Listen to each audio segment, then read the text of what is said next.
Bonjour, bonsoir à tous. Je suis persuadé que beaucoup qui fréquentent les présentations des jeudis de cette librairie doivent s'étonner que ce soit moi qui présente.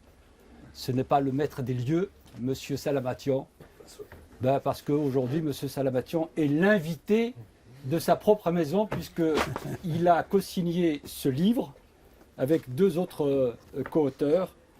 Les trois co-auteurs sont M. Mohamed Bedjaoui, qui est en train de regarder son propre livre, M. Salamatian, que vous connaissez tous, et puis M. Flavio Meroni. Je vais vous dire deux mots du livre, après je vais vous parler des trois auteurs brièvement, parce que l'important pour nous, c'est vraiment d'avoir un échange avec vous, avec les auteurs, et non pas de passer beaucoup de temps dans la présentation. Le livre qui s'appelle « L'Amérique en otage » avec un sous-titre « 444 jours de diplomatie secrète en Iran », c'est les 444 jours vécus en captivité par les diplomates américains qui ont été pris en otage lors de l'assaut le 4 novembre 1979 de l'ambassade américaine dans un Iran en pleine effervescence révolutionnaire et qui ont été libérés le 20 janvier 1981 grâce à la diplomatie. Il y a bien évidemment la diplomatie suisse qui avait œuvré, il y avait les Allemands qui avaient aussi œuvré, il y avait beaucoup de pays qui avaient œuvré pour leur libération, et puis bien évidemment parce que c'est eux qui ont conclu à partir de début novembre 1981 jusqu'au 20 janvier 1981, c'est la diplomatie algérienne. Tout à l'heure, M. Mohamed Bedjaoui nous expliquera le rôle joué par l'Algérie. Alors je vais commencer par vous présenter, parce que Flavio, qui fait toujours les choses bien, m'a envoyé une petite bio des trois auteurs. Je ne vais pas vous la lire, parce que je commence à connaître un peu les trois auteurs, leur biographie.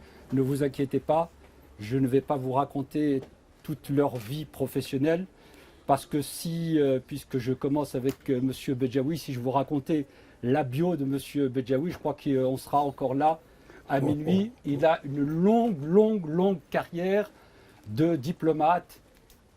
Il a fait aussi de la politique en étant ministre des Affaires étrangères, ministre de la Justice en Algérie. Et je dirais qu'il a commencé la diplomatie très tôt, lors des accords d'Évian en 1961-62. Les accords d'Évian, c'est les accords qui ont permis l'indépendance de l'Algérie. Il était tout jeune à l'époque, mais il faisait partie de la délégation algérienne. Mais ce qui nous concerne en particulier, c'est son rôle joué pendant cet événement. À l'époque, il était représentant de l'Algérie auprès de l'ONU, donc ambassadeur de l'Algérie à l'ONU. Donc il a suivi cette affaire de près, à la fois en tant que représentant de l'Algérie à l'ONU, puisque ça se passait en grande partie aussi aux États-Unis, mais il a été aussi vice-président de la commission d'enquête, coprésident, parce qu'ils étaient deux présidents, merci Flavio, coprésident de la commission qui a enquêté à Téhéran entre février et mars 1980 sur les ingérences des États-Unis en Iran, avec l'espoir que cette commission allait aboutir à la libération des otages, mais malheureusement, ça n'a pas été le cas. Le deuxième auteur, je vais le faire dans l'ordre de la signature, c'est Flavio Meroni. Flavio est diplomate. Je ne sais pas si tu es diplomate de formation, mais tu as fait une grande carrière de diplomate à Téhéran, en Chine. À l'époque des événements, Flavio était numéro 2 de l'ambassade de Suisse à Téhéran. Flavio est arrivé de mémoire, je crois, en avril 80, et puis est resté bien après les événements. Il a été numéro 2, donc un rôle extrêmement important. Et puis lorsque l'ambassadeur Lang est parti, c'est lui qui a fait, on appelle ça chargé d'affaires, n'est-ce pas? C'est-à-dire qui fait office d'ambassadeur, de numéro 1, même si on n'a pas le titre. Donc il a vraiment vécu cette période à l'intérieur des événements. Et puis il faut ajouter que la Suisse, à l'époque, l'ambassade suisse, était chargée des intérêts américains à Téhéran. Donc il nous parlera de ça tout à l'heure. Et le troisième troisième auteur, c'est Ahmed Salamatian. Certains d'entre vous le connaissent bien. C'est une personnalité iranienne qui intervient sur les affaires de l'Iran depuis plusieurs années dans plusieurs médias français et internationaux. Mais s'il a coécrit ce livre, c'est parce qu'il était acteur, comme les deux autres, acteur et témoin des événements. Entre 79 et 81, il a occupé le poste de vice-ministre des Affaires étrangères.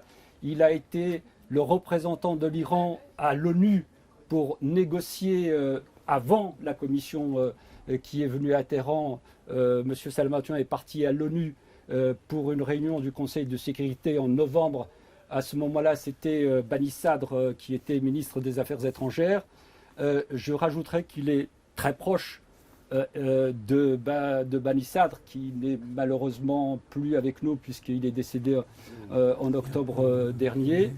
Il a œuvré pour l'élection de Bani Sadr au début des années 80. Et puis en mai 80, il a été élu député par le peuple iranien dans la circonscription d'Ispahan. Et puis il a occupé plein d'autres fonctions au sein de la radio-télévision iranienne, au sein d'un journal où il était aussi responsable d'un journal écrit.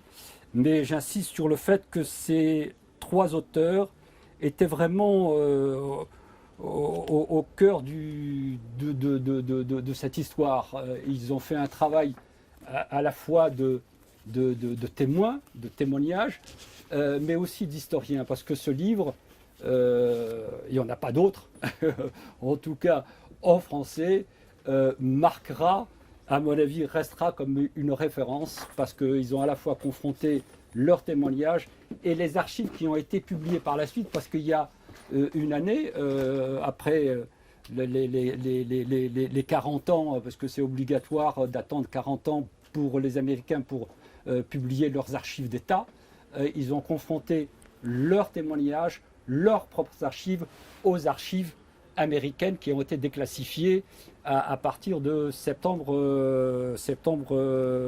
2021, je crois. C'est ça. Ouais.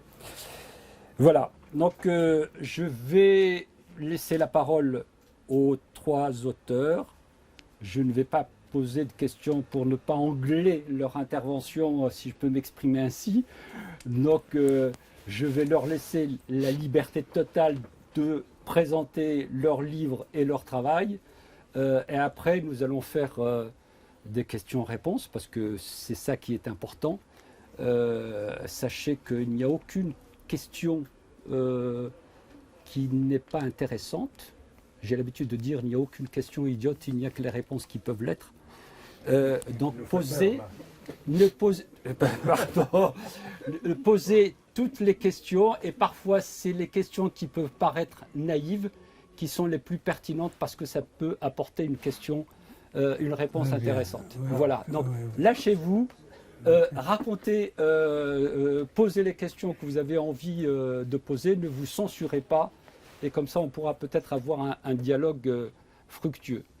Je vais commencer par le maître des lieux, même si ce n'est pas l'ordre d'ici, mais je vais commencer par le maître des lieux pour présenter le livre. Est-ce que je peux vous dire, messieurs, de respecter 5 minutes, pas plus, si on veut laisser du temps pour nos amis qui sont dans la salle. Pas à ce point, mais c'est... Qui le connaît?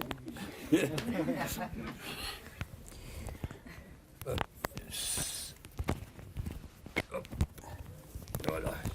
Est-ce que je vais y arriver? Hop. Voilà. Merci. Ça va être difficile pour quelqu'un qui a tenu des heures et des heures dans ces lieux pour bavarder, d'être bref dans 5 minutes pour un sujet qu'il a touché du fin fond de sa vie. Et je ne vais pas vous parler de contenu politique, historique de lire. Vous allez le lire, vous allez le trouver. Et je profiterai ici d'avoir beaucoup plus quelque chose de personnel. Rarement j'écris. Je vends des livres, mais rarement j'écris. C'est mon ami Flavio, qui ici a réussi à me convaincre d'accoucher. Parce que j'avais des appréhensions et je ne suis jamais content de ce que j'ai écrit. Mais, une fois arrivé à la fin, je vous dis que c'est un moment important de l'histoire. Un plaque tournant du monde. Pas seulement un plaque tournant de l'Iran.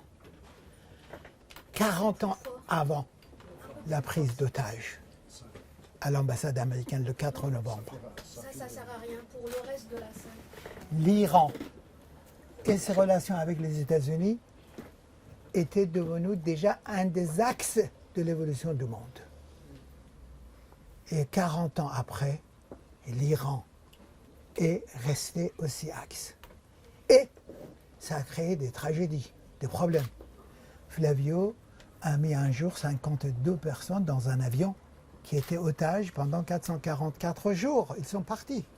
Ils ont retrouvé leur famille. L'affaire de l'ambassade a fait pour l'Iran 40 ans de pays qui est en otage. 40 ans de l'évolution démocratique d'un pays qui est pris en otage. La guerre l'Iran-l'Irak, je ne veux pas rentrer dans les détails. Mais c'est une aberration du monde. Comment est-ce que le monde, dans une région aussi névralgique, a réussi à faire et à accumuler autant d'erreurs, de bêtises? Je vous donne un seul exemple. Et je m'approche à le temps que j'ai. 40 ans avant, même plus, un jeune diplomate américain qui s'appelait Dreyfus.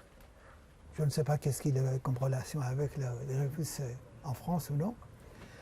Voyant l'Iran au lendemain de la Deuxième Guerre mondiale évoluer et voyant l'importance du pays, il faisait une note en disant aux Américains que les militaires qui sont là, c'était les Persian Gulf Rifles, on les appelait.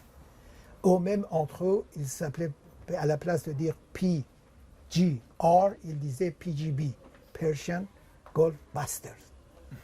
Et ces officiers avaient trouvé le moyen pour approcher le sommet du pouvoir iranien de faire un jeu de tennis.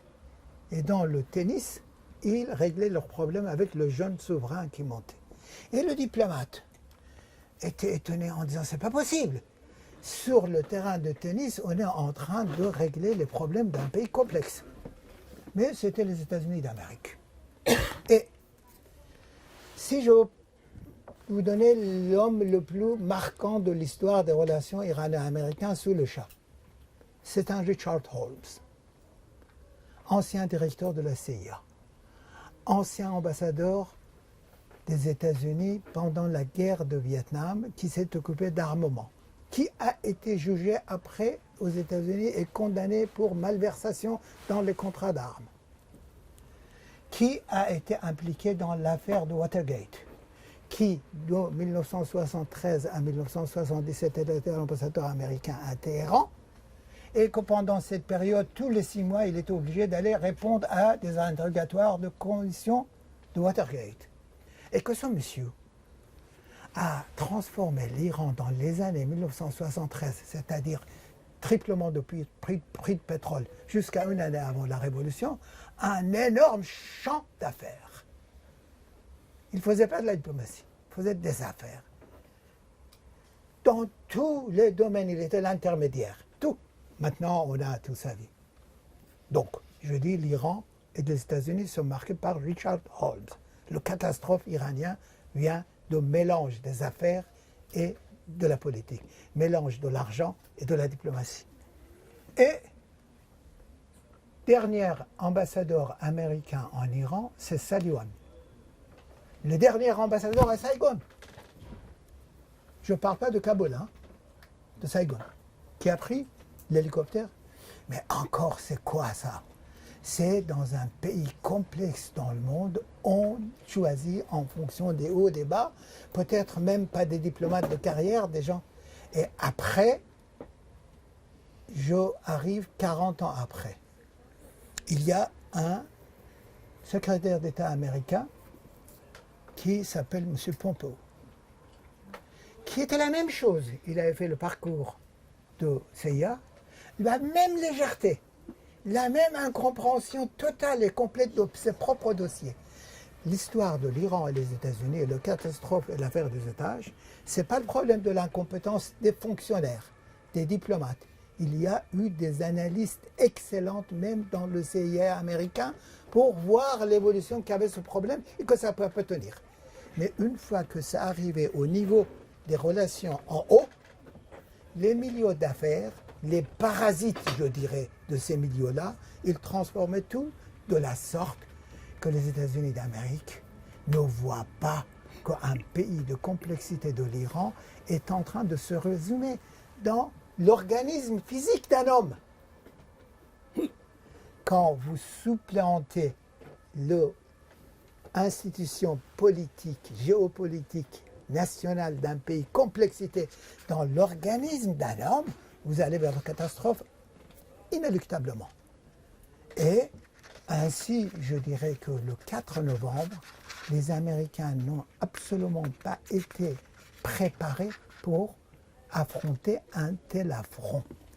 Et que les Iraniens aussi, du fait même qu'ils ont été privés pendant 40 ans, 50 ans d'exercice politique, d'apprentissage politique. C'est vrai pour le sommet des partis politiques jusqu'en bas, des militants. Ils découvraient, ils ne voyaient pas la complexité internationale. Et nous étions projetés dans un monde où la télévision, la transmission directe des images était en train de devenir l'élément le plus important de façonner le jeu diplomatique. Vous savez, les scènes de prise d'otages américains, le soir, partaient à New York, faisaient l'alimentation de l'évolution de l'espace politique américain, et le lendemain, les images américaines venaient en Iran. Alors, dans cette situation-là, l'affaire des otages, je suis convaincu, une des conclusions de ce livre, s'il n'y avait pas l'habilité des diplomates, dont j'en ai deux de mes côtés, l'affaire des otages américaines aurait précipité déjà, il y a 40 ans, le monde dans une des guerres que nous vivons encore. Et jour par jour, c'était possible que ça glisse vers une conflagration mondiale. Les diplomates, dont je suis étranger, ils ont, par leur persévérance, beaucoup plus essayé de préserver la paix, parce que c'était des diplomates de carrière. Merci. On va passer la parole donc, aux diplomates. Ouais. Merci. D'accord. Alors voilà, Monsieur Bejaoui, à vous. Oui. Oui. Non, il a un micro là. C'est pour, Je voudrais commencer par une première remarque d'ordre un petit peu technique, si je puis dire, en me permettant de compléter ce qu'a dit ici admirablement notre ami Ahmed Salamatian. Je me suis demandé, et vous pouvez tous vous demander pourquoi ces trois énergumènes ont fait un livre sur une affaire aussi vieille qui remonte à 40 ans. Il y a des crises tous les jours dans le monde. Et on vient chercher des solutions dans cette affaire d'il y a 40 ans. Alors ça pose un problème. Oui, il faut dire que nous avons eu une folle ambition, à nous trois. Énergumènes, nous l'étions peut-être, mais nous avions quand même une ambition. L'ambition, c'était de présenter au public Oui, je disais que il y a évidemment beaucoup de crises dans le monde et on pouvait se passer de raconter celle qui nous a amené à presque une troisième guerre mondiale il y a de cela plus de 40 ans, 41 ans. Eh bien, nous avions cette folle ambition, nous trois, de vouloir présenter un document au public, au grand public. Un document qui serait en quelque sorte le vade-mecum, ou la manière de procéder pour tous les pays du monde qui sont en crise pour résoudre leurs problèmes. Nous avons eu à choisir la crise qui pouvait nous permettre d'ambitionner tout cela, et c'est la crise de 1979-81. Parce que tous les ingrédients pour résoudre une crise ont été essayés pendant ces 444 jours pour régler le problème.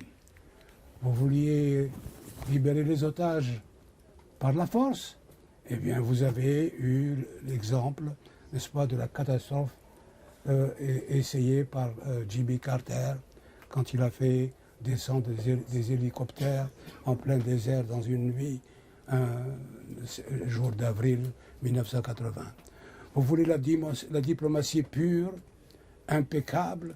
Vous avez celle de M. Mohamed Ben Yahya, que Dieu ait son âme, ministre des Affaires étrangères d'Algérie, qui a su, d'une façon exceptionnellement belle, résoudre ce problème à la satisfaction totale de tous les protagonistes. Vous vouliez des émissaires, vous en avez plusieurs qui se sont essayés. Il y avait même des auto-émissaires, c'est-à-dire des gens qui n'étaient en somme nommés par personne et qui se voulaient tout simplement des gens de bonne volonté pour aider les deux pays à résoudre leurs problèmes. Il y a en quelque sorte tous les ingrédients pour essayer la diplomatie, pour essayer le règlement de tout cela. Et nous l'avons donc articulé ici. Il y a toutes les méthodes qui ont été essayées, et c'est la raison pour laquelle nous avons produit un ouvrage aussi dense, aussi lourd, mais aussi quand même passionnant et instructif. Voilà ma remarque. Merci, Monsieur Bedjaoui. Quand même, assis là. Non, Flavio. à ton tour. Alors, 444 jours, 445 pages.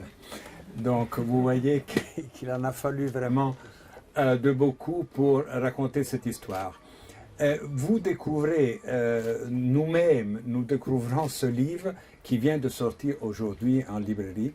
Donc, je crois que je peux vous transmettre quelque chose de très personnel, c'est-à-dire une réflexion que je fais lorsque j'y pense. Et c'est une réflexion qui souligne la disproportion qu'il y a eu entre cette affaire et ce que cette affaire a mis en branle partout dans le monde. C'est-à-dire, d'un côté, il y avait 53, à la fin, ils sont restés 52. Un malade a été renvoyé aux États-Unis. Il y a eu 53 otages, de moins en moins menacés physiquement, de moins en moins en danger d'être soumis au jugement d'un tribunal révolutionnaire. De l'autre côté, des étudiants de plus en plus fatigués, de plus en plus démotivés, de plus en plus fatigués de leur rôle d'hôteliers, parce qu'il fallait les nourrir, ces otages. Il fallait penser à leur santé, en plus de tous les autres problèmes de sécurité que cette prise d'otage imposait à ces étudiants qui, au tout début, ne pensaient rester dans cette ambassade que pendant quelques heures, tout au plus 2 jours, 3 jours. Donc, cette disproportion qui a mis la plus grande superpuissance du monde à genoux. le président Carter, complètement pris par cette affaire, pendant la dernière période de sa présidence, qui lui a fait perdre la réélection. J'aimerais donc souligner, en plus que cette disproportion, en enchaînant un peu sur les choses que mes amis Ahmad et Mohamed ont dit, sur deux questions qui élargissent ultérieurement cette disproportion, mais qui sont malheureusement devenues très actuelles. Le problème des sanctions.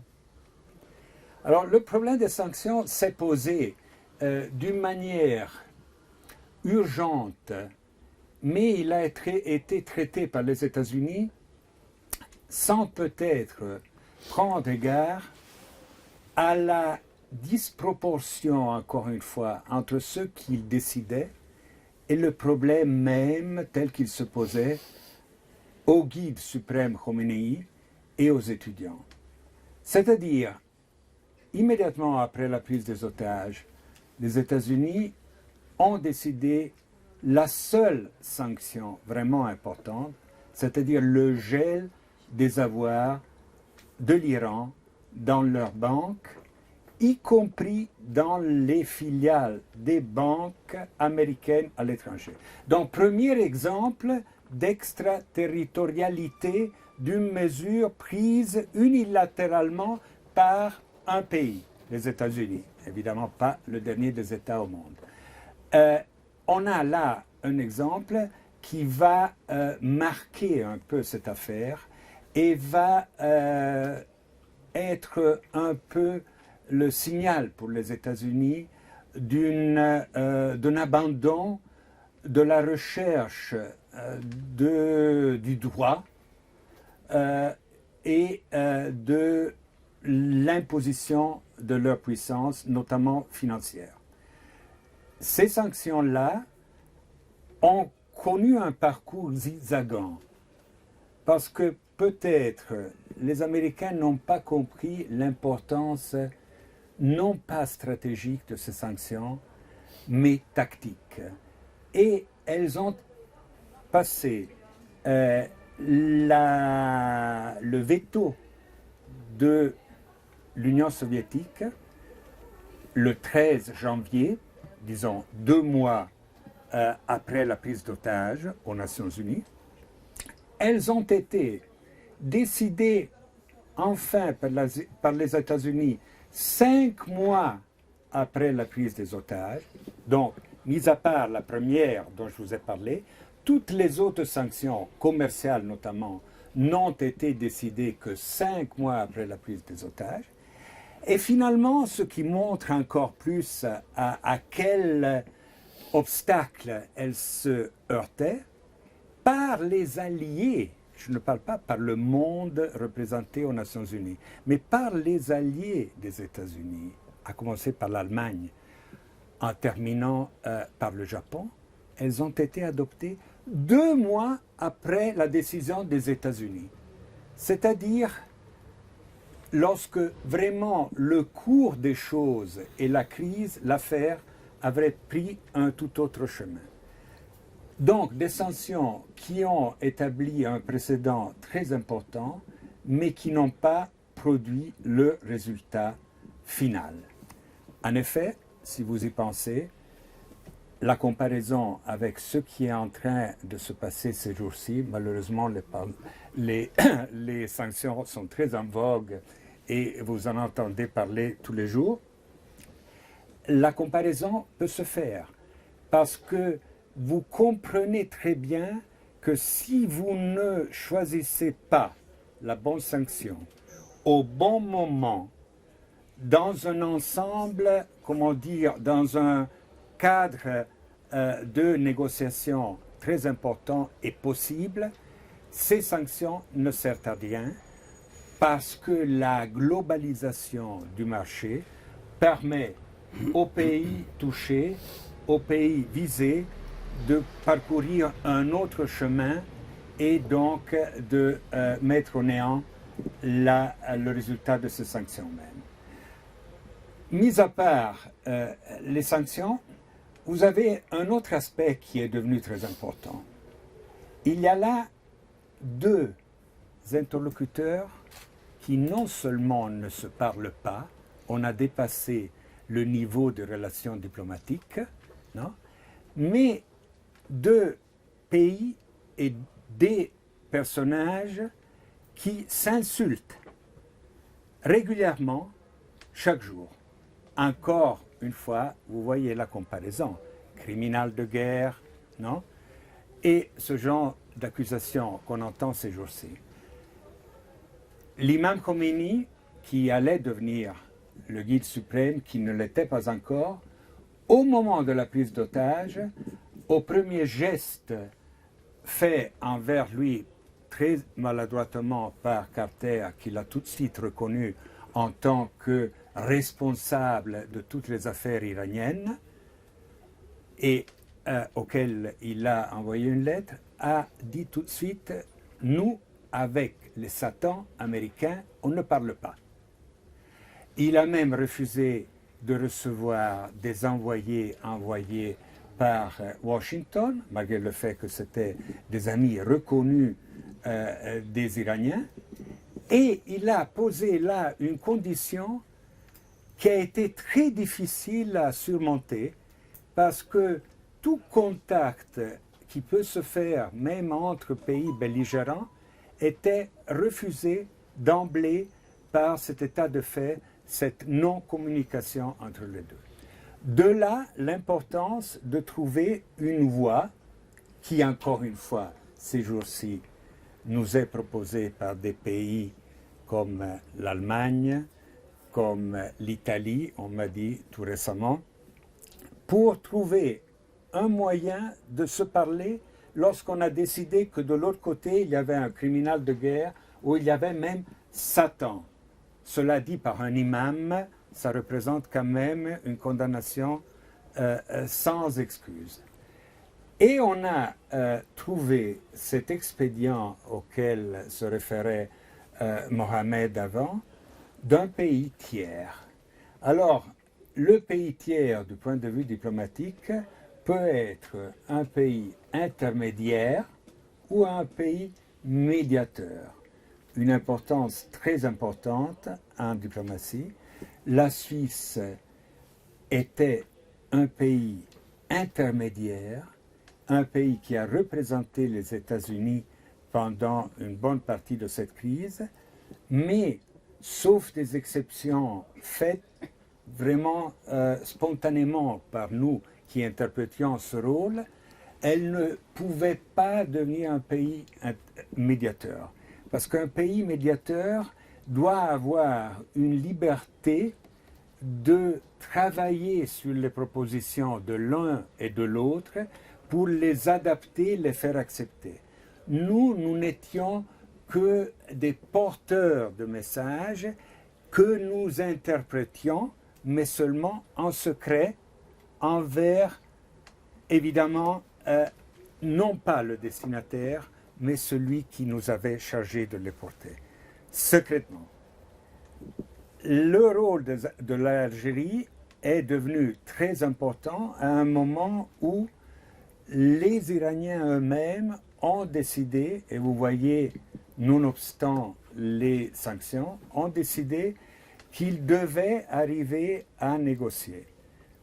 Tout ceci a été décidé à un moment très particulier, à un moment où les Irakiens avaient envahi le pays, mais je souligne encore un élément, in fine, à un moment où le plus grave problème posé par la guerre déclenchée par l'Irak contre les Iraniens avait, d'une manière qu'on connaît un peu, à peu près, été réglé. Et c'était l'approvisionnement des armes.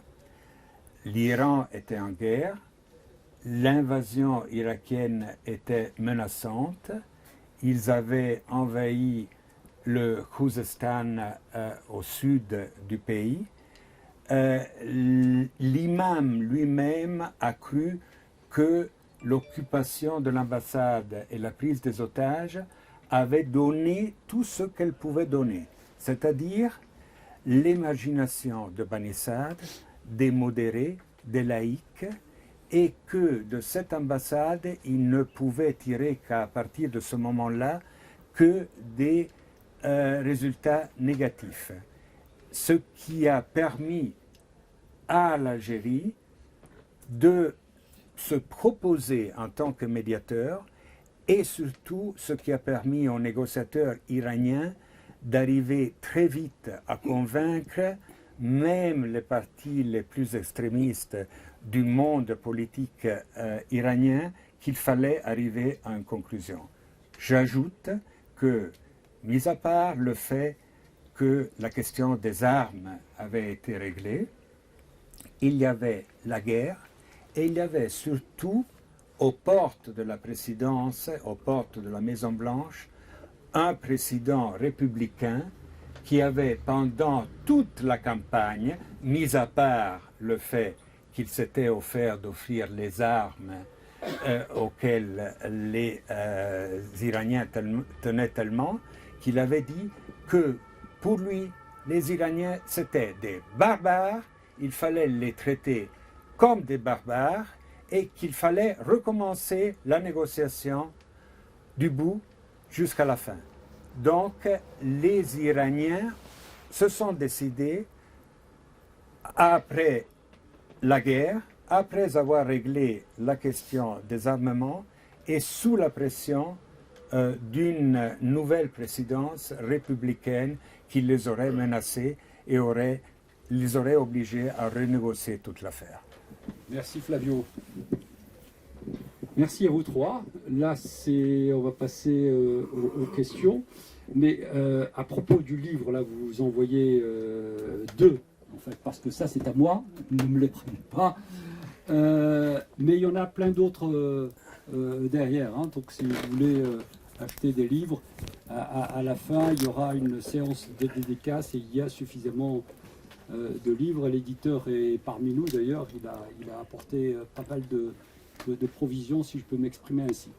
Donc on va passer aux questions. Là, il y a un doigt qui se lève de l'autre côté. Je reviendrai par là. Si c'est possible, des questions courtes. Oui, très court. Bon, merci pour ce bouquin. J'en ai acheté deux, comme ça je peux le lire deux fois.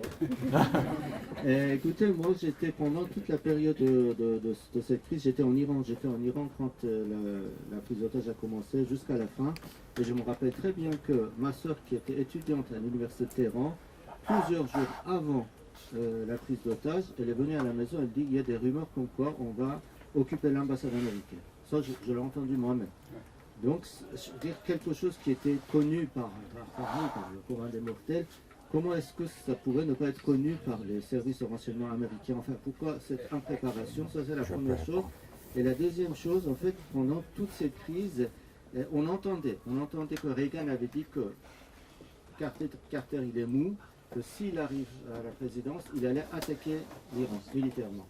Et que tout le monde en Iran pensait que, de toute façon, on fait traîner les choses pour faire échouer Carter et que c'était une évidence que la prise d'otage ne pouvait pas continuer au-delà de l'élection de Reagan, et ça a été, les otages ont été libérés le soir même de l'élection de Reagan, si je ne me trompe pas. Non, c'est plusieurs mois après, 3 mois après.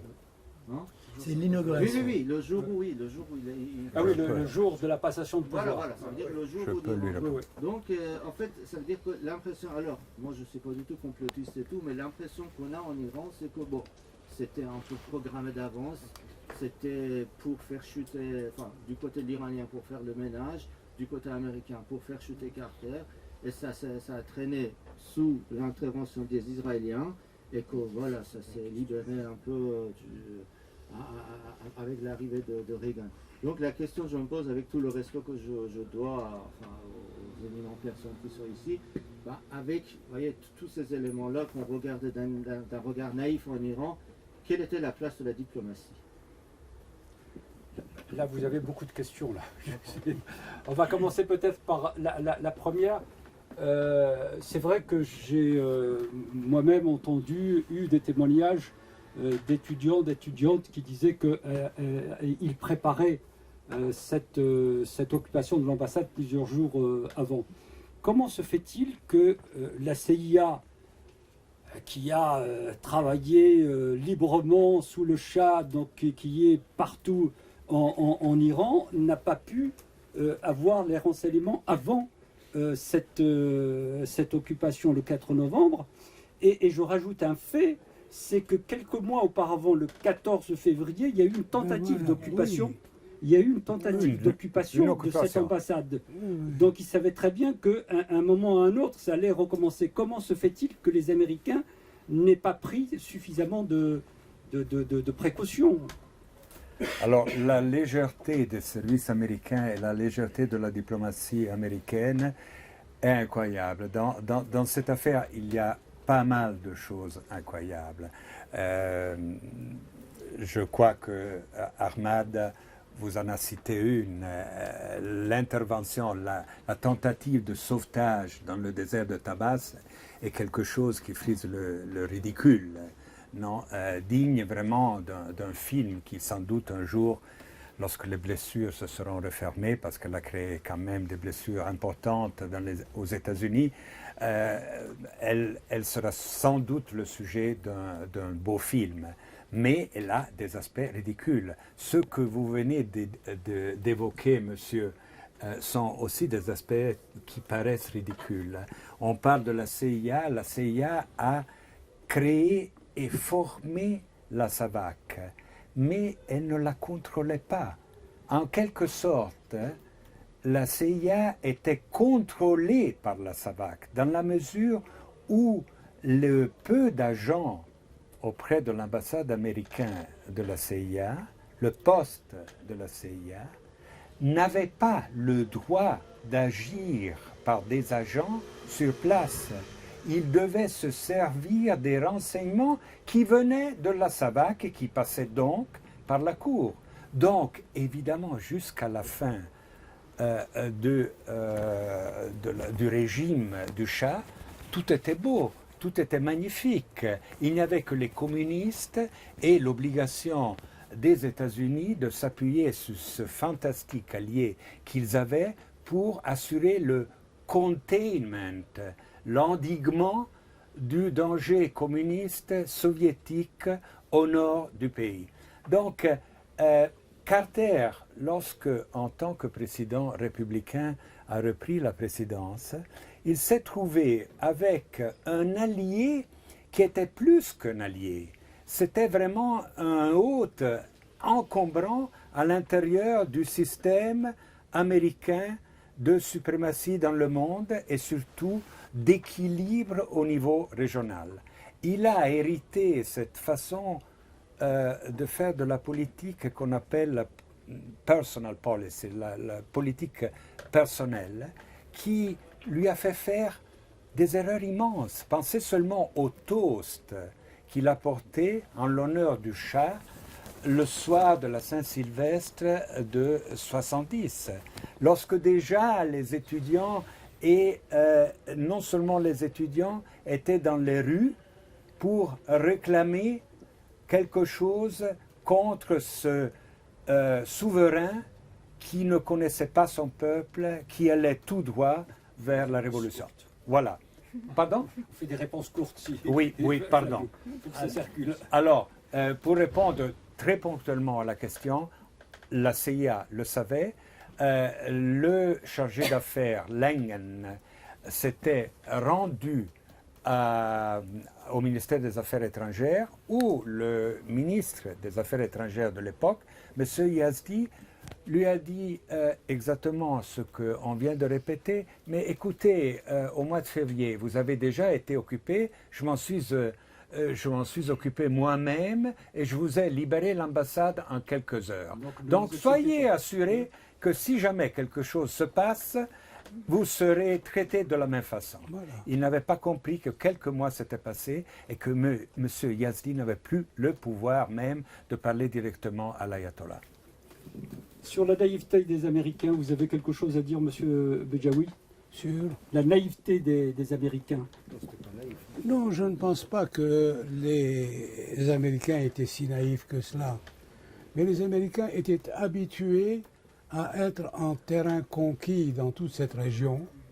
Et par conséquent, les événements qui pouvaient se produire, qu'ils considéraient comme relativement peu importants, ils les digéraient comme il faut. Ils n'avaient aucune difficulté à le faire. Déjà, le Premier ministre Bazargan avait donné des assurances formelles rappelées par mon ami Flavio pour dire qu'il n'y a aucun problème. Si jamais les étudiants se mêlaient de revenir à la charge, eh bien, les troupes de la SAVAK d'abord et les troupes de l'Iran seraient là pour sauver l'ambassade. Par conséquent, il n'y avait aucune difficulté. Puis on avait l'habitude, en réalité, depuis pratiquement les derniers 6 présidents des États-Unis, que l'Iran subisse des épreuves de ce genre-là presque tout le temps. Donc on était en état de fébrilité permanente. Voilà ce que je peux dire. Donc c'est pas important de penser que le public pouvait savoir qu'il y avait une possibilité d'attaquer encore l'ambassade. Ça, c'était dans la nature des choses. Et je dois dire également que les 52-53 otages savaient très bien qu'un jour, ils allaient avoir un problème de ce genre-là. Ils avaient des broyeurs à n'en plus savoir qu'en faire. Ils avaient mis également le feu, d'ailleurs, quand ils ont vu que les broyeurs étaient trop lents pour les supprimer broyeurs pour les documents, tous les documents confidentiels. N'est-ce pas? Alors, ils vivaient en état d'attente permanente du déclic. Voilà. Il y a une question que je trouve intéressante que je vais relayer auprès de M. Salabation. Est-ce que c'était un scénario prévu? C'est ce que je résume en 2 mots. Est-ce que c'était un scénario prévu depuis le début pour une libération après l'élection présidentielle américaine du 4 novembre? J'ai trop pris l'habitude de regarder la phénoménologie politique et géopolitique, beaucoup plus que l'étude subjective de la politique et géopolitique. Je vais vous dire une chose. Si vous croyez à des miracles, si vous croyez à des mains invisibles qui sont capables d'organiser et de modeler la réalité quotidienne dans le monde actuel, vous êtes en train de mépriser le phénomène et sa logique. Khayyam a une poésie pour notre chose. Il dit, nous, les hommes, nous sommes des jouets. Et le ciel est le joueur. Le ciel, pour moi, c'est le terrain politique. Et tous les acteurs, nous sommes des jouets de terrain politique. Comme dit Abidjawi, les États-Unis avaient considéré tellement l'Iran comme la basse-cour où ils pouvaient tout se permettre et qu'il n'y avait aucune menace, qu'ils ne voyaient pas la menace venir. Il était aveuglé. Et de même manière, permettez-moi de vous dire que l'évolution de l'affaire, que je l'ai suivie au moins pour les premiers jours, minute par minute, c'était imprévisible pour n'importe quel acteur. Khomeini, au moment où les étudiants ont pris l'ambassade, a hésité. Même il a dit à Yazdi, allez les chasser. Le temps que Yazdi a pris l'hélicoptère pour aller de Rome à Téhéran, il y a d'autres personnes qui avaient influencé Khomeini. Et M. Precht, au desk de Washington, a commis le plus grave erreur. À un moment donné où la prise d'otage à l'intérieur de l'Iran avait comme l'objectif de faire démissionner Bazargan, il a pris son téléphone et à la place de parler avec le Premier ministre, il a parlé avec Ayatollah Beheshti, qui n'était que le secrétaire du Conseil de la Révolution. Déjà au Conseil de la Révolution, l'homme qui avait lien avec les Américains, c'était Beheshti et non pas Bazargan. Déjà, il y avait un champ. Et les États-Unis d'Amérique, avec leur puissance, avec les pattes d'éléphant qui viennent dans les terrains de Proche-Orient, tricoter avec l'histoire, avec des finesses de toutes sortes. Ils détruisent. Cette force est capable, et à un moment donné, cette force n'arrive plus. Donc je dirais, tant qu'on ne prend pas la diplomatie comme une affaire de dentelle, qu'il peut le faire jour par jour, tant qu'on croit qu'il suffit d'un jour décider en haut lieu, à ce moment-là, on arrivera à des crises comme ça successives. Donc pour moi, le scénario, c'était écrit dans les faits. Quand les États-Unis d'Amérique, 7 mois après une révolution, où le chef de leurs 50 000 conseillers s'est trouvé prisonnier dans les salles protégées de sous-sol de l'état-major de l'armée iranienne, et que ce soit par un téléphone, un mollah, jeune mollah, qui aille libérer, ouvrir la porte, parce qu'on lui avait donné le code des États-Unis, pour libérer le général Ghost, j'invente pas, c'est pas anormal que ce jeune mollah qui a libéré Ghost, dans la région qui s'appelait Golfe, au sous-sol d'état-major armée iranien, il soit encore le commandant en chef des forces armées iraniennes, l'ayatollah Khamenei. On oublie, quand on a trop de puissance, de regarder les détails. Et nous sommes toujours la victime de les détails. Je vais ajouter peut-être un mot en ce qui concerne l'un des présidents des États-Unis, Jimmy Carter. Il s'est trouvé que cette affaire des otages s'est déroulée au moment de la présidence de Jimmy Carter. Si ça avait été peut-être à un autre moment avec un autre président, ça aurait eu un autre parcours. Je considère personnellement Jimmy Carter comme un homme qui était indécis, qui ne savait pas quoi faire, qui était malheureux, je peux dire, n'est-ce pas?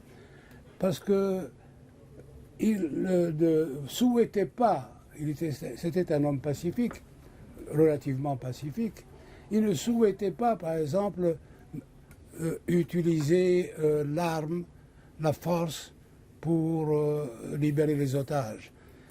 La décision avait été prise après le 4 novembre 1979, immédiatement après, par le conseil spécial qui l'a réuni et lequel a décidé qu'il fallait libérer les otages par la force. Mais il a tenu à ce que cette possibilité soit écartée au profit des possibilités de la diplomatie régulière. Et il a été amené jusqu'à attendre le mois d'avril, 5 mois après, pour essayer de faire intervenir la force, et très très mal d'ailleurs. Je dois vous dire que j'ai été très impressionné par une photo de Jimmy Carter. C'est vraiment l'empire de la souffrance. C'est le lendemain du mois d'avril 1980, quand il a fallu qu'il annonce au peuple algérien, au peuple américain, le désastre de l'usage de la force dans le désert d'Iran. Il est très malheureux lui-même. Alors c'est un homme qui était donc indécis, qui ne pouvait pas faire grand-chose, et cela a contribué évidemment à la situation décrite par monsieur auparavant. Merci. Merci.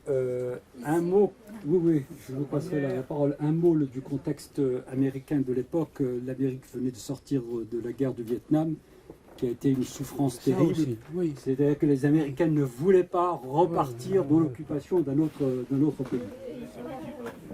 Merci. Court, si Je vais c'est... être très succinct. J'ai deux questions, l'une pour M. Bedjaoui et l'une pour M. Flavio, pardon de vous appeler par votre prénom. Monsieur Meroni. Monsieur Meroni.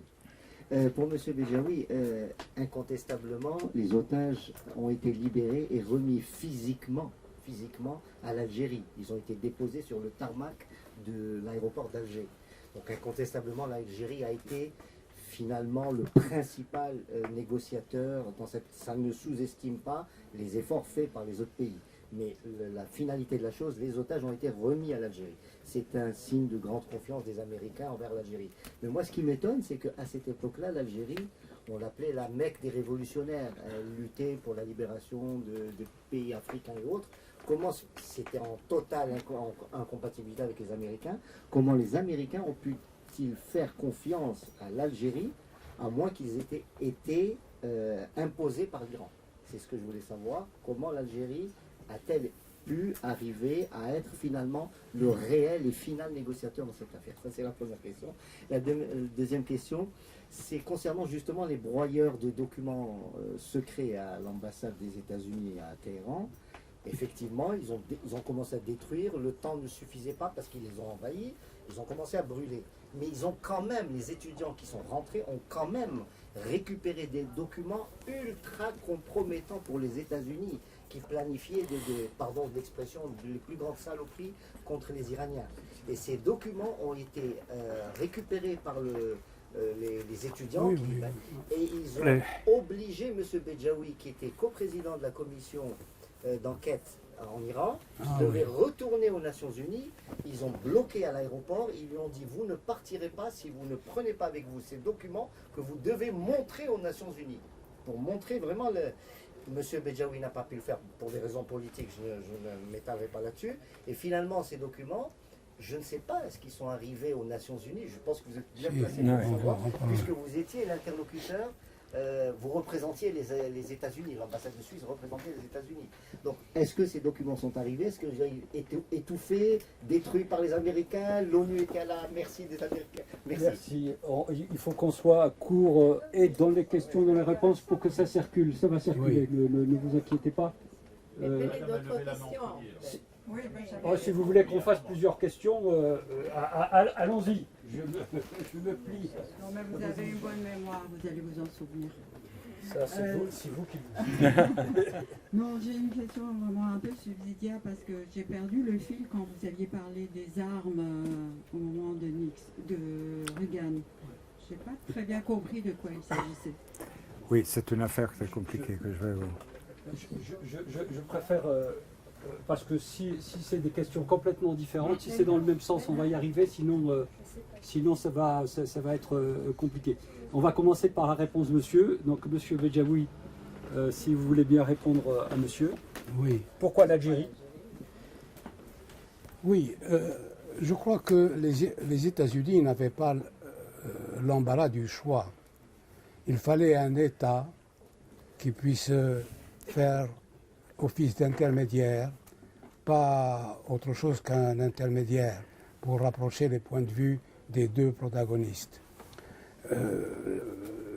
Les États-Unis avaient une liste et ils ont éliminé au fur et à mesure un certain nombre de pays pour conclure que seule l'Algérie pouvait faire cela.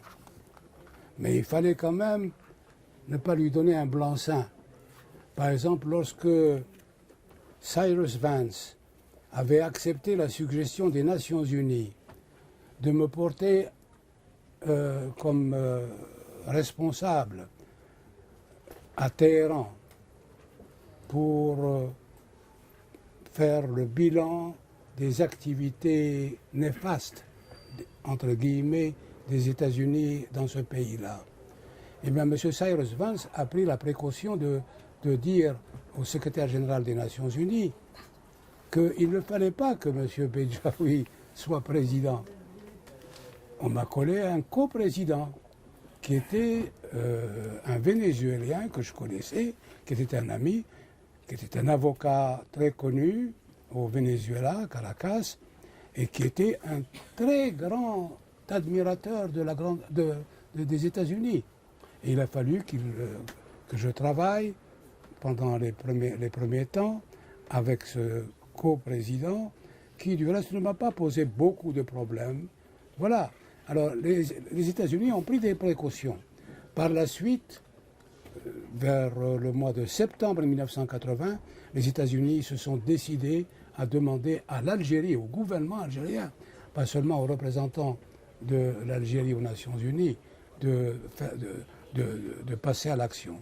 Et là, ils ont tenu à faire de l'Algérie un simple intermédiaire.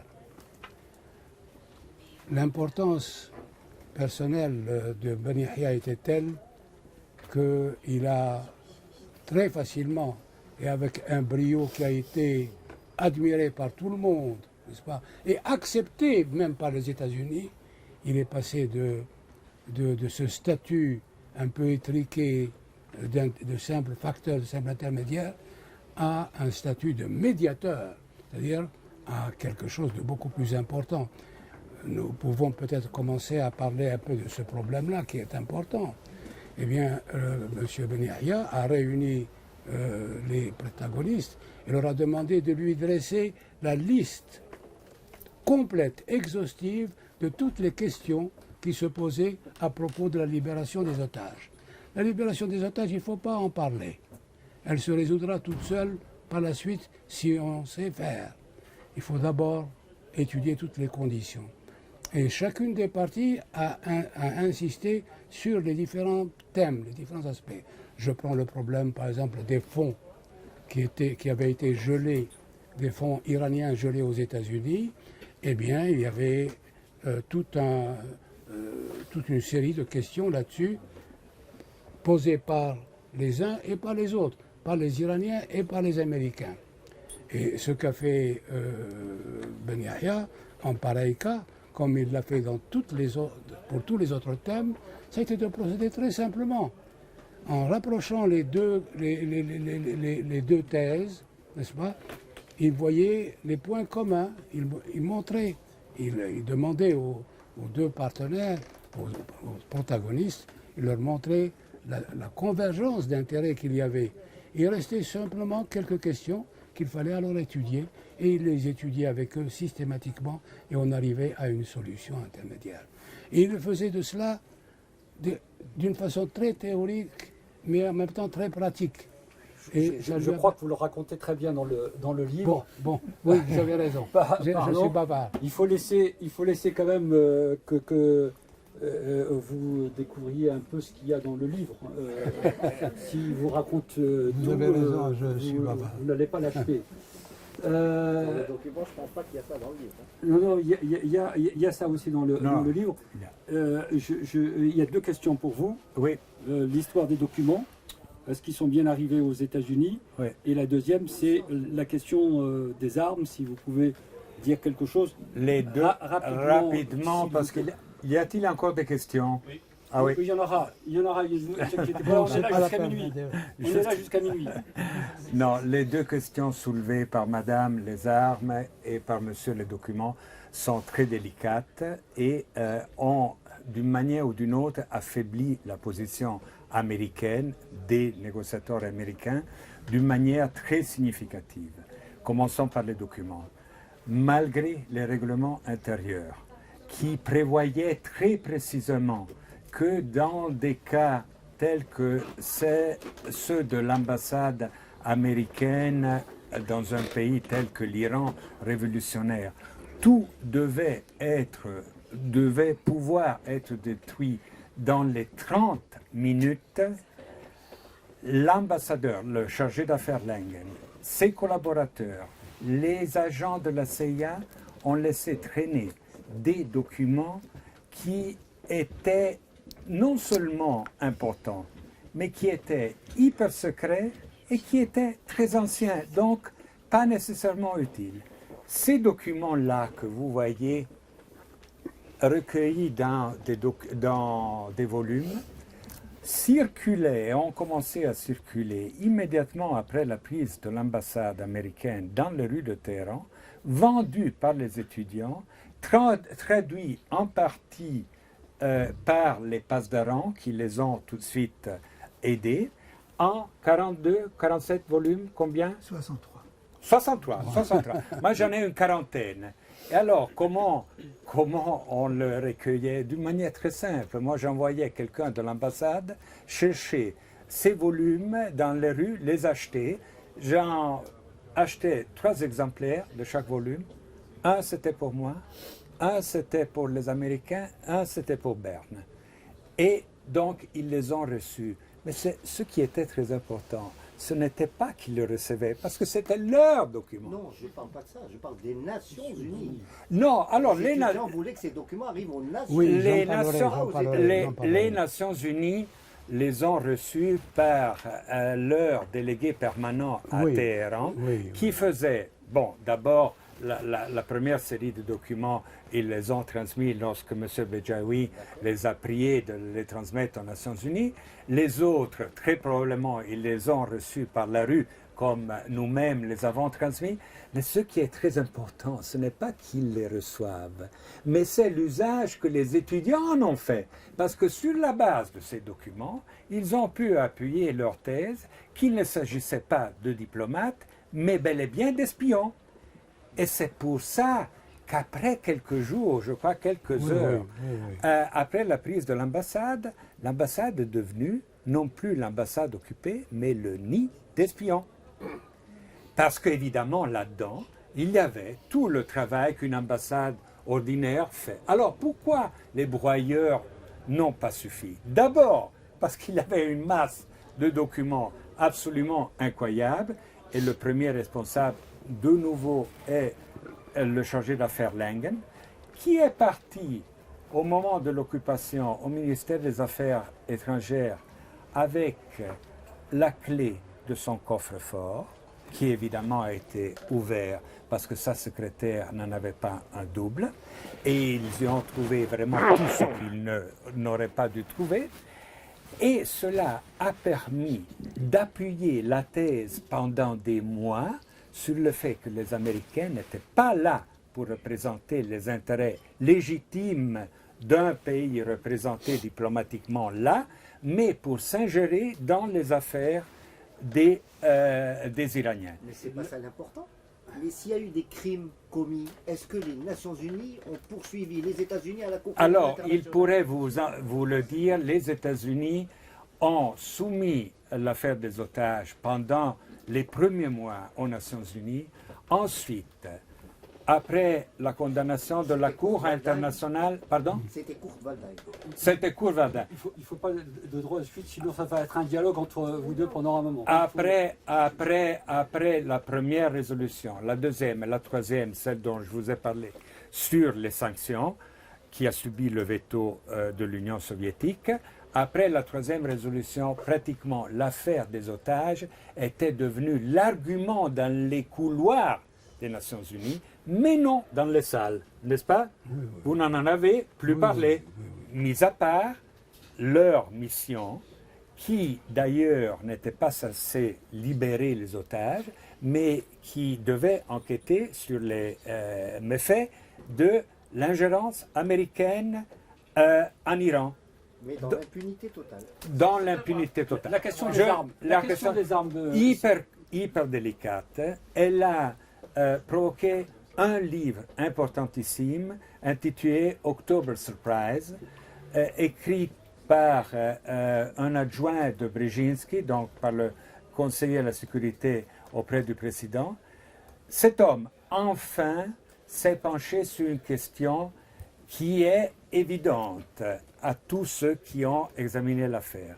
C'est que la question des armes, et il y avait des armes très importantes pour l'Iran qui étaient prêtes à être envoyées aux États-Unis et qui avaient été déjà payées 300 millions de dollars d'armes, déjà prêtes à être envoyées, déjà payées.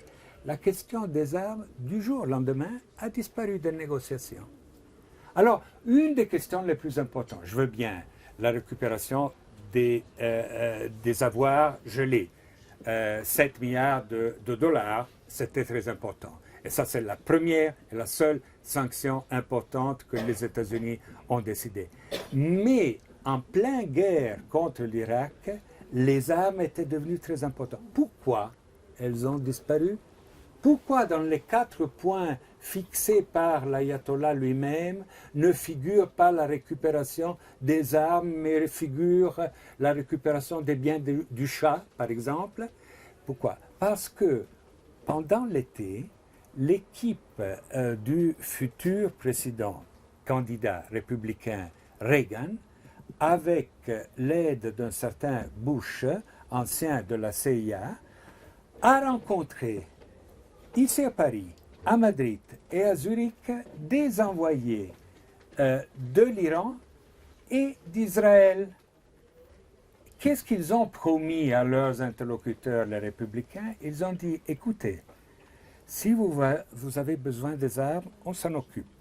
On vous fait avoir les pièces détachées, parce qu'il s'agissait surtout de ça, par l'intermédiaire des 6 présidents israéliens. Begin était au pouvoir. Pour ce qui est des otages, nous voulons évidemment leur libération, mais ne vous pressez pas. Ne vous pressez pas. Ne donnez surtout pas à votre ennemi Carter cet argument pour être réélu. Et alors, avec cette promesse, aux élections du 4 novembre, toujours le 4 novembre qui revient, aux élections du 4 novembre, Carter s'est présenté avec encore une situation de l'affaire complètement ouverte et a subi les accusations lors du dernier débat à Cleveland d'être incapable, vous l'avez dit, d'être mou, d'être résilient et de ne pas savoir traiter ces barbares d'Iraniens comme il lui aurait fait. Merci. Le monsieur qui a écrit October Surprise, qui est l'adjoint, il s'appelle Gary Sick, Ouais. Qui était l'adjoint de Brzezinski, pour ceux qui veulent acheter le livre. Il a été traduit ou pas? Parce qu'il est en anglais, mais il n'a pas été traduit en français. Non. Je crois que c'était madame tout à l'heure. C'est monsieur. Monsieur. Ma question pourrait peut-être être qualifiée de politico-philosophique. Après avoir entendu tout ce que vous avez dit, je suis tenté de faire des parallèles avec d'autres pays. Vous avez parlé du Vietnam, donc je voulais Cuba aussi, et puis l'Algérie, donc des pays qui ont connu des destins marginaux, qui se sont retrouvés tels des pestiférés du modèle libéral américain, qui ne laisse aucun choix des peuples, qui sont fiers de leur histoire, de leur culture, des peuples qui ne veulent pas courber les chines pour devenir des consommateurs quasi exclusifs du marché américain, au prix de soumission militaire, économique, sociale, et autrement dit, devenir, pour reprendre la fameuse fable de La Fontaine, le chien et le loup, d'un côté le chien bien nourri, grassouillé, le collier au cou, rampant devant son maître, et puis donc au prix de son confort, ou bien le loup solitaire, maudit par la société des hommes, condamné à l'indigence, à la faim, à la marginalité pour le prix de son refus de soumission. Alors ma question, je disais peut-être politico-philosophique, quel est votre sentiment quant à ces deux options? Est-ce qu'il y a une autre alternative? Est-ce que, comment dirais-je, la dentelle diplomatique, comme disait M. Salamatian tout à l'heure, est-ce qu'il y a une autre issue? Est-ce qu'une autre issue est possible? C'est celle en cours. Est-ce qu'il y a une autre question dans ce sens philosophico-philosophique? Un de vous trois souhaite répondre à cette question. C'est plus une réflexion qu'une question, me semble-t-il. Hein. On passe à d'autres questions. Pardon. Est-ce qu'il y a d'autres questions? Je voulais bien savoir un peu. Je voulais bien savoir si vous pouvez raconter dans les détails l'intervention de l'Algérie. Voilà, un peu dans les détails, depuis le moment où on fait appel à l'Algérie jusqu'à la fin, depuis la fin tragique de pour l'Algérie. Ça, c'est à monsieur. Oui, mais je veux pas vous allez répondre tous les deux. J'ai une petite lumière là-dessus. Allez-y. Vous savez, au moment de déclenchement de l'occupation de l'ambassade, un des sujets les plus importants, c'était que le Premier ministre Bazargan était allé en Algérie pour assister à la fête nationale algérienne et que M. Brzezinski était là et que l'ayatollah Khomeini faisait le reproche ou une partie de son entourage à Bazargan, pourquoi vous avez fait une rencontre hautement diplomatique avec le conseiller aux affaires américain sans demander mon autorisation au préalable. Et Bazargan a dit, si un Premier ministre ne peut pas rencontrer un responsable politique, il ne sert à rien. Et ça, après, ça a été utilisé par les étudiants comme prétexte pour attaquer l'ambassade. Les Américains, au moins à partir du moment où ils avaient fait leur rencontre de Berginski et Bazarkan à Alger, ils auraient dû comprendre qu'ils risquent de rentrer dans la logique de la politique intérieure iranienne. Et j'arrive à la question des armes. Les Iraniens auraient dû comprendre que la question de livraison des armes doit intervenir dans la politique intérieure américaine. Et l'histoire que Garisek dit, c'est bel et bien fournir des pièces détachées pour un système de radar que l'armée de l'air iranien avait besoin à ce moment-là. Les Américains ne le vendaient pas directement par l'administration Carter, mais les républicains, ils ont réussi par leur connivence à l'intérieur des services israéliens fournir aux d'autres parties des gardiens de la révolution, tandis que l'armée de l'air ne l'a pas eu. Ou par l'intermédiaire, les intermédiaires. Tout ça, ça veut dire quand il y a une interpénétration de politique intérieure et politique extérieure, ça devient encore plus complexe. Et la dentelle diplomatique ne sert pas à éclaircir ça, ne sert pas à faire la bataille, décider pour la bataille de Lou et de... Non, dentelle diplomatique réussit à éviter, c'est possible, une fois sur 100, l'affrontement. On a mis un proverbe persan au début de ce livre, un os qui peut se défaire, on n'y casse pas les dents. La diplomatie sert à ça. C'est pas toujours réussi, mais si on réussit à défaire le nœud sans se casser les dents, c'est un art qu'il faut reconnaître. Monsieur Bedjaoui, si vous pouvez, je crois que c'est la réponse, nous parler comment l'Algérie s'est organisée à partir du moment où elle est entrée dans les négociations entre les deux pays, le comité, l'équipe volante qui fait des allers-retours, si vous pouviez nous raconter ça en quelques minutes, ce serait formidable. Oui, quelques minutes, oui. Il faut dire que l'Algérie et l'Iran... Pardon. C'est bon, vous entendez? L'Algérie a suivi avec un très vif intérêt l'évolution politique de l'Iran et l'arrivée au pouvoir, disons, de l'équipe Khomeini. J'étais ambassadeur à Paris lorsque Khomeini était à Neuf-le-Château et j'avais déjà des échos de ce qui se faisait pour la préparation, j'allais dire, du retour de Khomeini.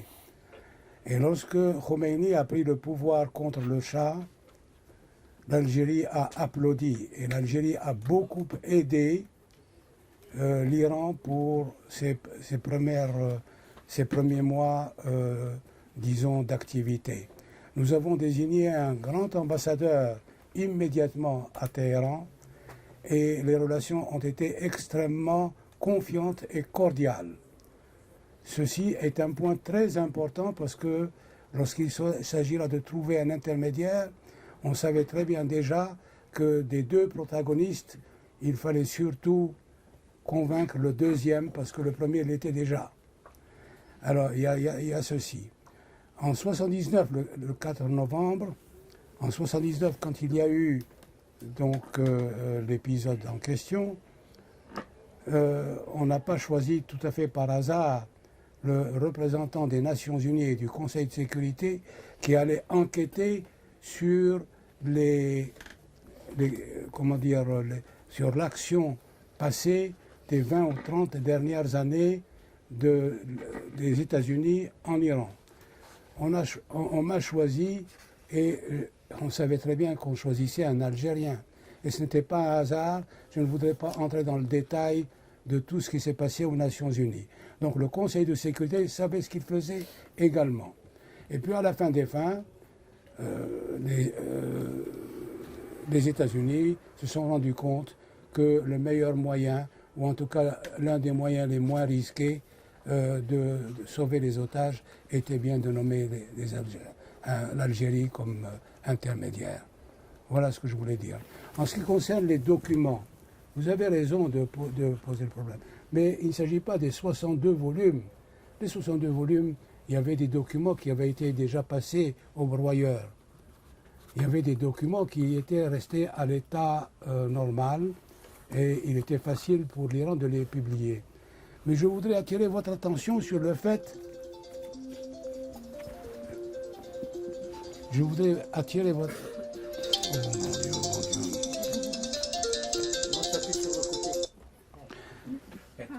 Oui, s'il vous plaît. Je voudrais attirer votre attention sur le fait que lorsque nous avons quitté le 8 mars 1980 Téhéran, nous sommes passés évidemment à l'aéroport et j'étais avec mon équipe en partance. Nous avons été salués notamment par Khobzada, le ministre des Affaires étrangères iranien. Et pendant que je parlais sur l'aire d'atterrissage à M. Khobzada, le responsable des Pasdaran, des Iraniens, est venu tout d'un coup nous voir et il avait un paquet qui avait, disons, si on pouvait parler de feuillets, il devait avoir 2000 feuillets au moins. Et il me l'a remis, il a bousculé le ministre des Affaires étrangères et il me l'a remis pour me dire « Monsieur, nous comptons sur vous, vous allez voir le Conseil de sécurité, le secrétaire général, le président du Conseil de sécurité, est-ce que vous vouliez savoir ?» Et je vous remets ça pour que vous le... J'étais étourdi, j'étais interloqué. Alors je lui ai demandé ce que c'était. Non, il n'a pas répondu. Alors qu'est-ce que j'ai fait? J'ai évidemment essayé de voir ce que c'était. J'ai trouvé des documents, j'allais dire, tout à fait normaux, je veux dire, dans la présentation, en bon état, mais il y avait des documents qui étaient striés. Ils étaient passés par le broyeur. Et vous imaginez quel esprit de reconstruction avait animé ces étudiants et ces étudiantes qui avaient fabriqué des montagnes de documents à l'ambassade, documents qui avaient été broyés, et qui les ont reconstitués religieusement. C'était incroyable. Et c'était ces documents striés qui étaient les plus importants, parce que ceux qui ont été broyés, c'était les plus importants. C'était ce document que ce monsieur des Pasdaran voulait me faire porter jusqu'aux Nations Unies. J'ai dit que je ne pouvais pas, parce que j'allais être complice. J'étais un représentant du Conseil de sécurité des Nations Unies, donc, et je ne pouvais pas partager le point de vue, comme porteur de ces documents, le point de vue des Pasdaran. Alors, il a tout simplement sifflé ses collègues étudiants. Ils ont immédiatement entouré l'avion qui était pas loin et ils nous ont interdit de partir. Ça a été une très longue discussion, ce qui a duré plusieurs heures. Et à la fin des fins, j'ai avisé le représentant des Nations Unies, c'était un Libanais, un jeune Libanais, et qui était à l'aéroport pour nous dire au revoir. Je l'ai appelé et je lui ai dit, et je lui ai confié, je ne lui ai pas confié, j'ai demandé au Pasdaran en question de lui donner ces documents. Je lui ai dit, voilà, c'est lui qui va, par la balise diplomatique des Nations Unies, elle est neutre, il va porter tout cela jusqu'à New York. Et comme ça, nous avons pu décoller. Voilà, merci. Avec votre permission, parce que c'est vous les auteurs de ce livre, je vais rajouter une petite chose, c'est que l'Algérie a eu une relation particulière avec l'Iran. D'abord, l'admiration du peuple iranien vis-à-vis de l'Algérie, de la révolution algérienne. Il y a beaucoup de jeunes filles nées dans les années 60 qui portaient le nom de Jamila, en référence à Jamila Bouhalab, ou Jamila, oui, vous voyez, donc c'est vraiment une relation. Il n'y a pas longtemps, j'ai été à Téhéran, on me parlait encore de la révolution algérienne. Et puis l'Algérie a nommé, quelques mois après l'arrivée de Khomeini à Téhéran, a nommé un ambassadeur dont vient de parler son Excellence, Abdelkrim Rayib, qui avait déjà des relations assez proches avec l'entourage de Khomeini ici à Paris, parce Ici qu'à à l'époque, Paris. il était président de l'Amicale des Algériens, qui était une organisation qui n'existe plus, je crois, en tout cas on n'en parle plus aujourd'hui, mais à l'époque, elle était extrêmement influente. Donc il connaissait les proches de Khomeini très très bien. Donc lorsqu'il est arrivé à Téhéran, il a continué à entretenir ces relations. D'autres questions? Je peux ajouter Oui, une bien chose. sûr. Non, ce qui est très important, c'est de bien comprendre la situation dans laquelle l'Iran se trouvait au mois de septembre, au mois d'octobre 1980. C'est une situation non pas de force, mais de grosse faiblesse.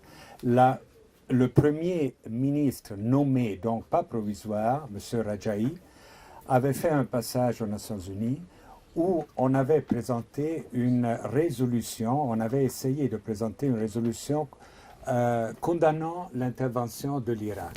Oui. L'intervention qui avait eu lieu quelques semaines avant. Cette résolution en Assemblée générale avait recueilli 5 voix. 5 voix. Il s'agissait bien d'une intervention d'un pays limitrophe dans un autre pays limitrophe. 5 voix. Faites toujours la comparaison avec ce à quoi nous assistons ces jours-ci. Je veux dire une agression, pas une intervention. Oui. Une opération spéciale. De paix. En tout cas, il en était revenu très choqué, lui et son numéro 2, M. Nabavi, qui allait devenir le négociateur en chef De des la Banque Iraniens. centrale aussi. Il a réfléchi à cette situation, tout en n'étant pas très brillant. Je vous assure, M. Rajaï, que j'ai rencontré souvent. Il est arrivé vite à la conclusion que la situation de la République islamique était d'un très gros et très dangereux isolement international. Donc, il a demandé aux Algériens de passer les voir sur la voie de retour des États-Unis. Il s'est entretenu avec votre président et avec votre ministre des Affaires étrangères Et c'est là qu'il a... sans parler de l'affaire des otages, ce qui est très important. C'est-à-dire, son mouvement était vers un pays représentant des pays non alignés. N'oublions pas, c'était un pays musulman, mais c'était aussi un chef de file du mouvement des alignés qui à l'époque comptait. Maintenant, on les a oubliés. Ces entretiens ont permis à Rajaï de rentrer à Téhéran et de présenter la situation d'une manière très réaliste au cercle de l'imam et d'obtenir un changement de vitesse dans la négociation. Désormais, il y avait un président aux États-Unis qui était très affaibli, qui n'avait pas encore perdu les élections, mais qui était très affaibli. Il y avait une situation sur le front qui était encore très grave, non? Après, il y aurait eu des soubresauts quand même, mais en ce moment-là, une bonne portion de la province du Khouzestan était occupée. Donc, le choix de l'Algérie s'est imposé. Et encore une fois, l'Algérie n'était pas un intermédiaire. Elle s'est tout de suite posée par une déclaration qui a été tenue aux négociateurs iraniens en tant que médiateur. C'est-à-dire le discours que les Algériens ont fait et que nous, Suisses, nous ne pouvions pas faire parce que nous représentions les États-Unis, hein, c'était, écoutez, on vous écoute, mais ce que nous allons transmettre aux Iraniens, c'est nous qui le décidons. Ce n'est pas ce que vous avez mis sur vos papiers, ce que vous nous avez dit, c'est nous qui allons décider, évidemment avec vous, comment présenter la chose. Et cette navette qu'ils ont fait, ces va-et-vient, ont permis la solution de la question et de l'affaire. Au grand détriment des intérêts des Iraniens, il faut bien le dire, et en très grande vitesse, et sans exploiter l'élément le plus important dont l'Iran aurait pu profiter, c'est-à-dire un président, Carter, qui a été décrit comme un président mou, un président résilient, mais qui avait un énorme désir d'être réélu.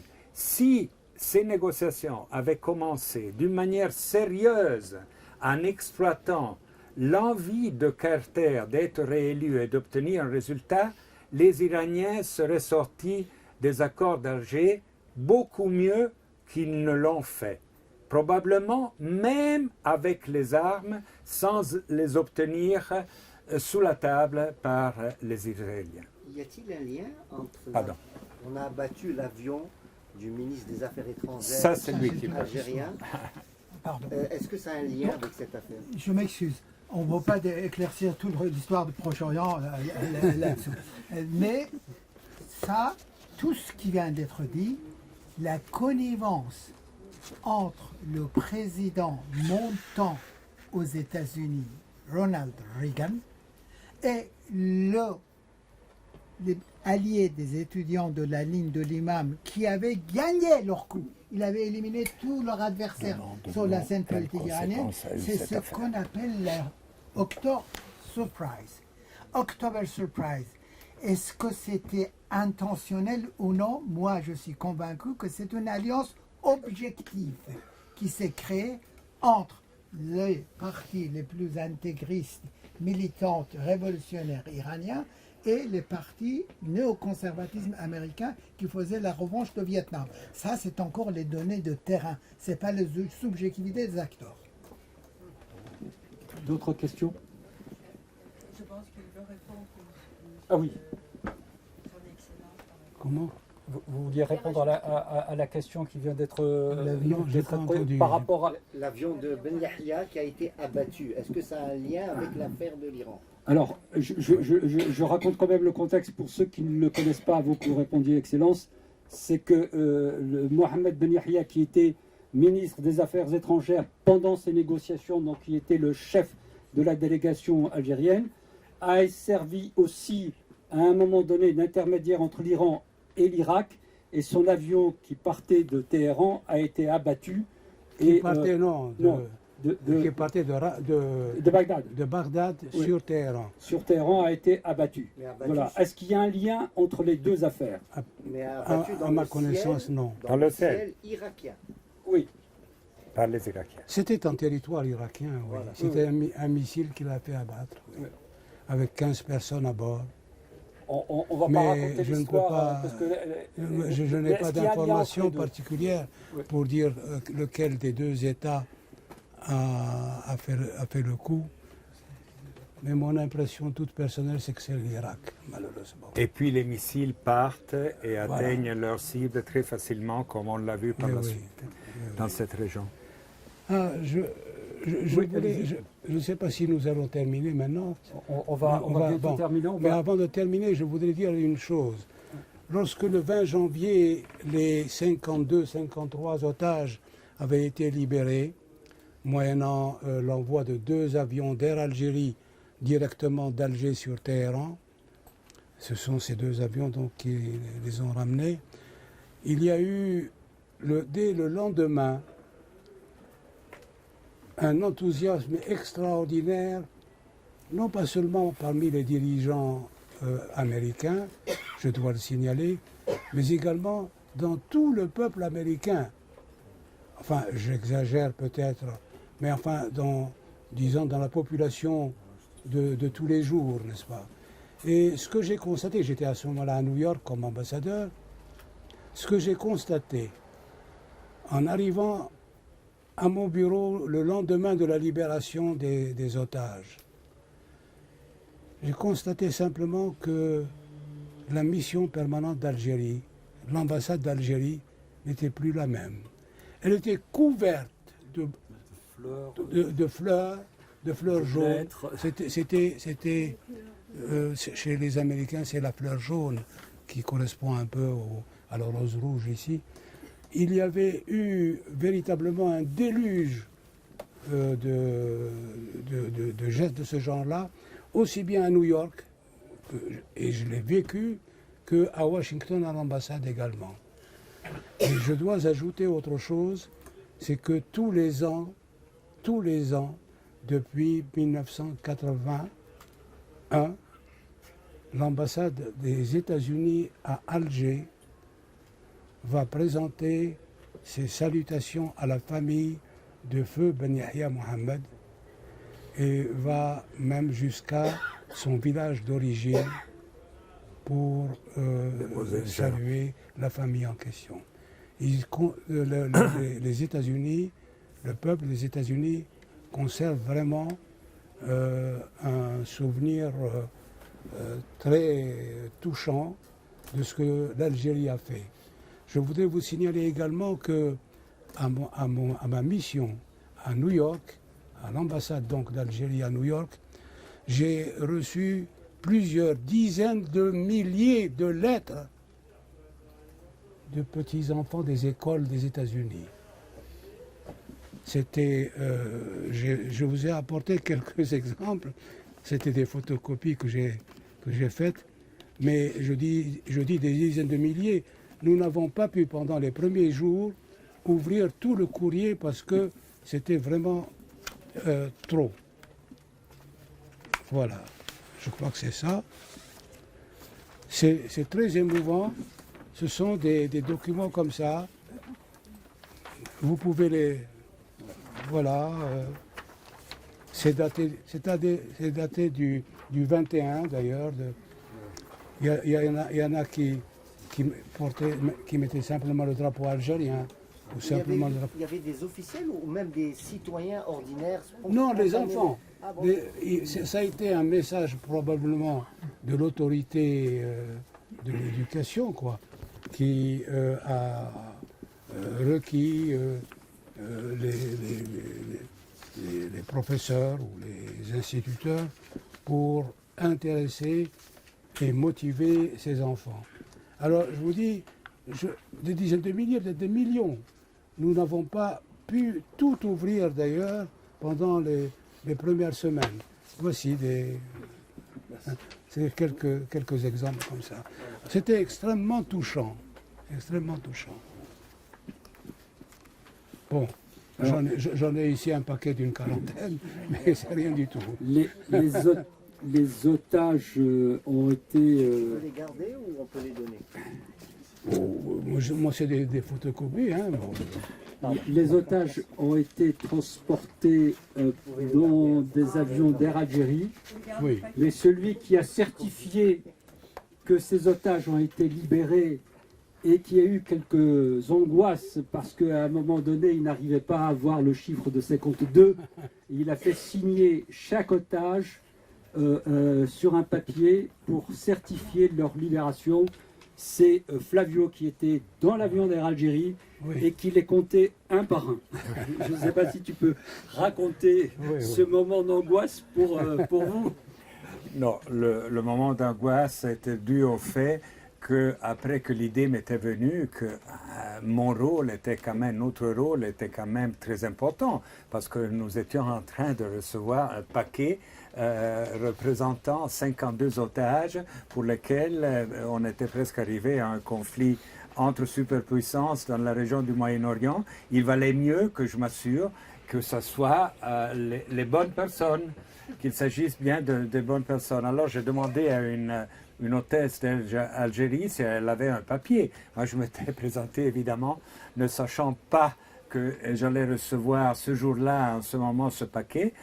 Tout à fait à l'improviste, on nous avait appelés et je m'étais présenté avec M. Nabavi, le négociateur iranien, sans rien. Et on n'avait pas de téléphone portable à l'époque. On n'avait rien, je ne pouvais pas prendre une photo de tous ces gens-là. J'ai pensé donc qu'il faut bien leur faire signer un papier. Alors j'ai demandé un papier à l'hôtesse qui m'a présenté du papier de l'hôtel où elle venait de passer la nuit à Téhéran. Et sur ce papier, j'ai mis 1, 2, 3, jusqu'à 52. Et je suis passé dans l'avion demandant à chacun de bien me dire son nom et de signer, en essayant en même temps de m'assurer que la personne en question était en état de me répondre.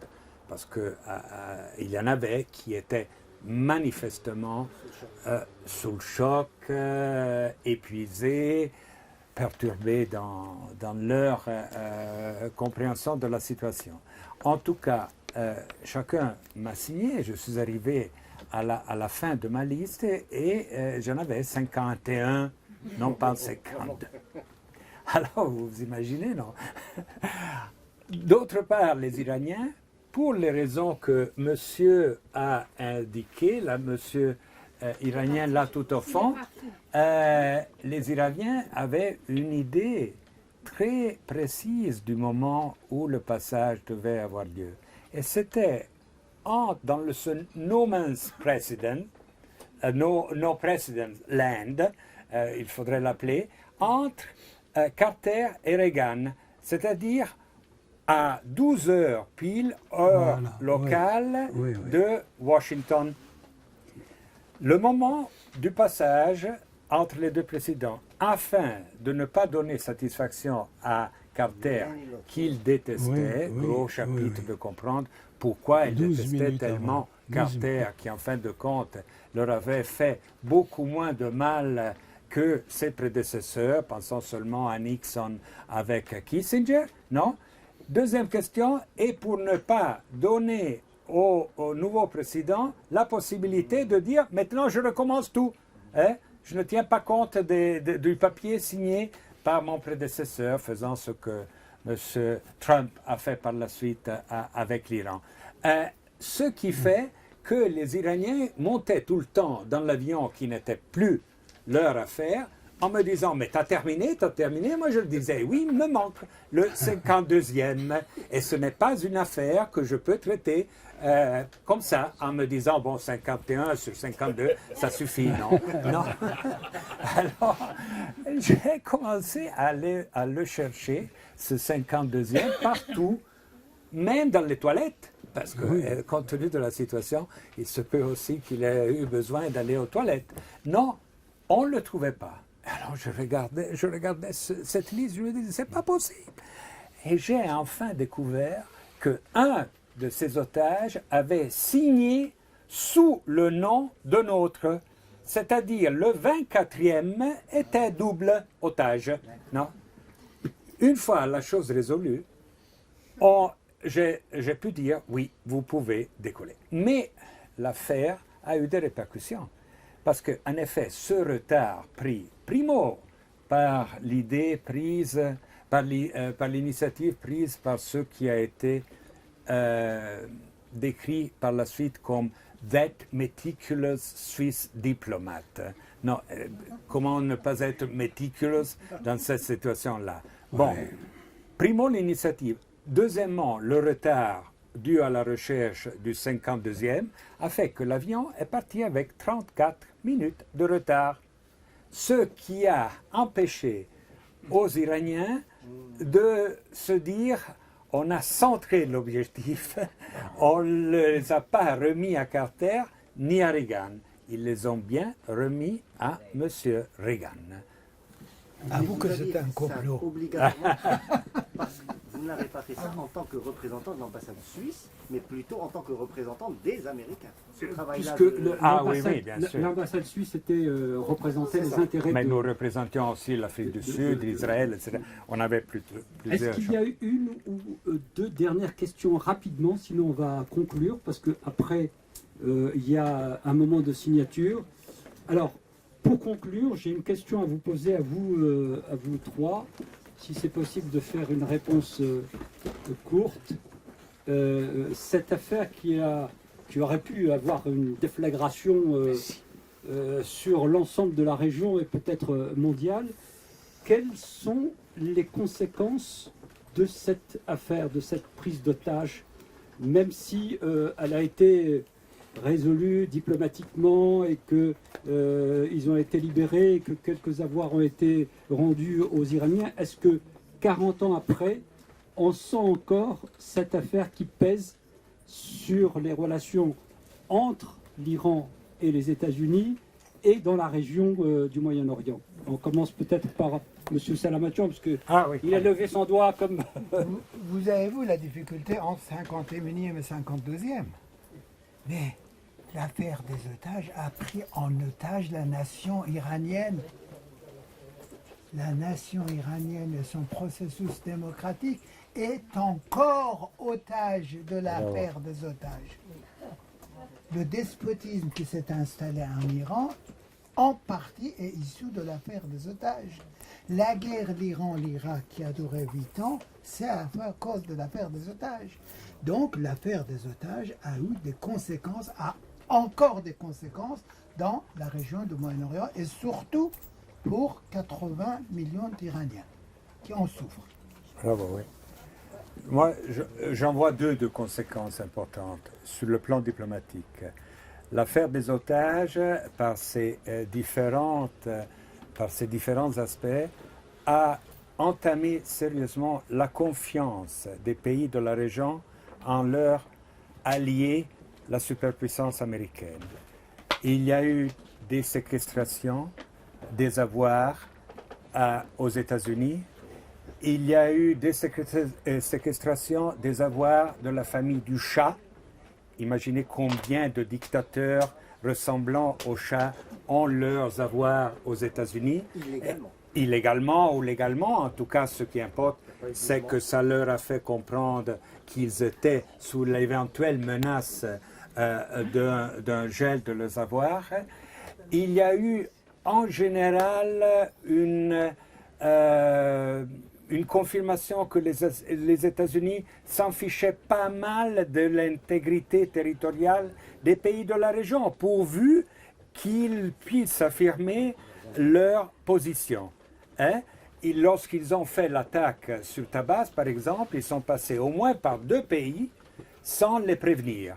L'Égypte et l'Arabie Saoudite, pas des moindres, lesquels se sont trouvés en porte-à-faux vis-à-vis de l'Iran, de la République islamique, qu'ils avaient déjà pas mal de raisons de craindre. Non. Première conséquence.